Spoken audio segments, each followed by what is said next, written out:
কি দিয়ে বুঝায় আপনাকে আমি কবর কত কঠিন?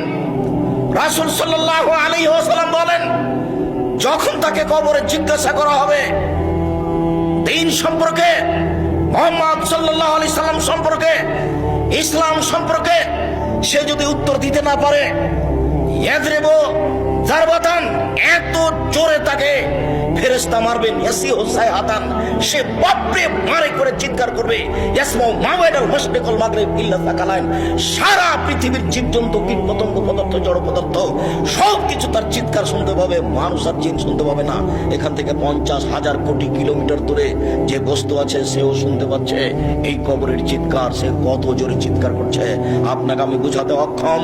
মুহাম্মদ সাল্লাল্লাহু আলাইহি ওয়াসাল্লাম বলেছেন, যে মারে সে চোখে দেখে না, যে মারে সে কানে শোনে না, যে মারে সে ফেরেশতা, তার রং বিভিন্ন ধরনের, কালো নীল, ভিন্ন ধরনের রং, চোখে দেখে না, কানে শোনে না, কোথায় মারছে আর চিৎকার যে করছে ও শুনতে পায় না, যার কারণে তার মারার গতির পরিবর্তন হয় না।